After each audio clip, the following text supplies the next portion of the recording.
Okay, so imagine this. You're a pearl diver, right? And you're willing to risk it all your whole life. For this one, incredible pearl.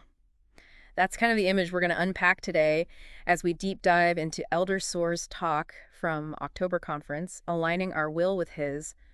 Pretty powerful stuff. Yeah, and he uses that parable of the merchant seeking pearls, and it's not just about finding something valuable. It's It's about knowing what it's worth. exactly, and being willing to change your whole life for it. Right, like giving up everything you thought you knew. Because it's not enough to just like intellectually get it. Yeah. You got to be changed by it. Think about the merchant. He doesn't just admire the pearl from afar. He immediately goes and sells everything he has to get it. That's commitment. Right. Okay, but here's the thing. The kingdom of heaven, sure, it's the ultimate pearl. But what does selling everything even look like for us today? How do we even begin to apply that? Well, that's where I think Elder Soares' language gets really interesting. Yeah? He uses this phrase, doing what works for the Lord. It's so practical, so applicable to our lives. Okay, so break that down for us. Doing what works for the Lord, what does that actually mean in practice? It means like looking at our actions, our desires, even those little everyday choices, and asking ourselves, is this what God would want for me? Or am I just doing what's easiest, what feels good in the moment? Right. It's so easy to get caught up in what works for me. Exactly. And Elder Soares is pushing us to go deeper than that.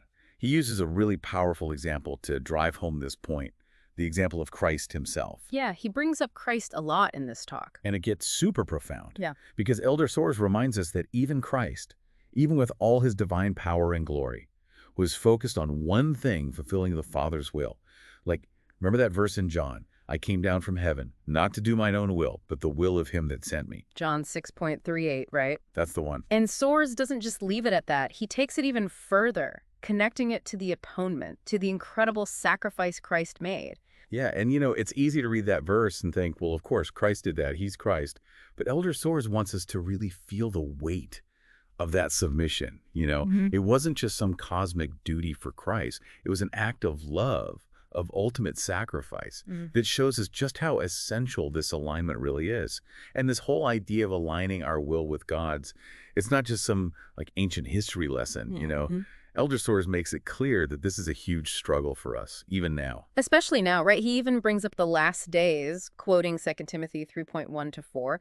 And that feels a little too relevant these days, wouldn't you say? It's uncanny, right? Yeah.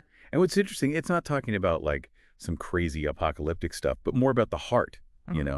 Lovers of their own selves, lovers of pleasures more than lovers of God. That sounds a lot like the world we're living in. Totally. And Elder Soares picks up on that, connecting it to those trendy phrases like living my own truth or doing what feels right for me. Like on the surface, they seem harmless enough, right? Yeah, sure.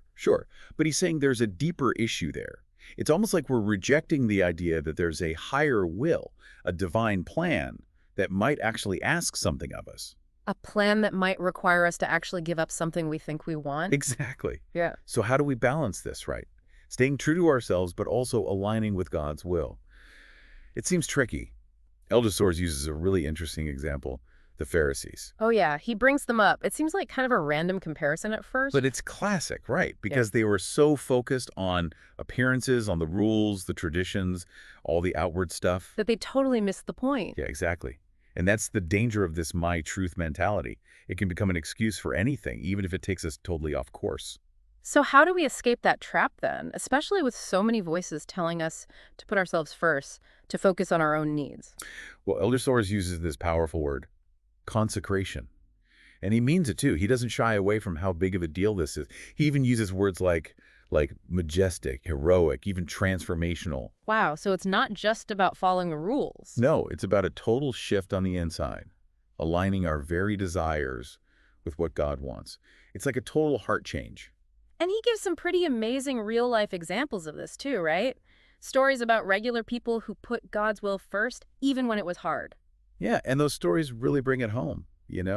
Like that young man who was unsure about serving a mission, but ultimately decided to trust God's plan for him. Right, and then there's that story about the young woman who wouldn't compromise her standards at work, even though it meant she might lose her job. Tough situation. It's like Elder Soares is saying, these people, they're like that pearl merchant willing to risk it all for something more valuable. It's about what you get in return, right? Like, yeah, the sacrifice is there, but you gain something so much greater. 100%. And those stories, they're not meant to make us feel bad, but to show us, look, the rewards are real. Just like that pearl, the good stuff might be on the other side of our comfort zone, you know? We have to trust the process, trust that God's got a bigger plan. A plan we can't even imagine. Yeah. And Elder Soares is clear about this being a disciple is not just like passively following the rules. It's up actively trying to align ourselves with God, even when it's tough. It's about wanting it, not just going through the motions. Yeah. And he uses this powerful phrase. He says, the ultimate test of our discipleship is found in our willingness to give up and lose our old self and submit our heart and our whole soul to God so that his will becomes ours. Intense, right? Wow, that's a lot to unpack. It's like we have to lose ourselves to find ourselves. But this time we're in tune with God, you know? Yeah. It's not about becoming someone totally different, but about becoming the best version of who we already are, who we were always meant to be. So as we wrap up our deep dive here, it seems like Elder Soares is really challenging us to see this whole alignment thing not as a drag, but as a huge opportunity. Totally. It's recognizing that God's will isn't some like restrictive thing, but it's actually the path to real joy, you know, true freedom. Think about the merchant, that moment when he finally gets that pearl, all the sacrifices he made, they don't even matter anymore. Because he's holding something so incredibly valuable. Exactly. Yeah. And for us, that pearl, it's not just about like getting into heaven someday. It's about experiencing that heaven right now in our everyday lives. It's about having that peace, that joy, that sense of purpose, knowing that we're a part of something so much bigger than ourselves. Couldn't have said it better myself. So as we finish up, I think the question we're left with is this. What pearl is God calling you to seek? What amazing thing is waiting for you on the other side of your sacrifice, of your willingness to align your will with his?